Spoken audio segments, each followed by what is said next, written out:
Hi guys, good evening.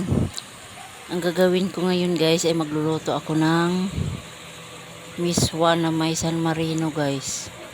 Yan na rin ang ulam namin. Yan, igisa ko na siya. Igisa ko na yung San Marino. Tapos maya lagyan ko na ng tubig guys. Yan, kulo na siya guys. Lagay ko na yung miswa. Kahit ano na lang maisip guys. Wala naman arte yung mga adjunakis ko. Kakain naman kahit ano.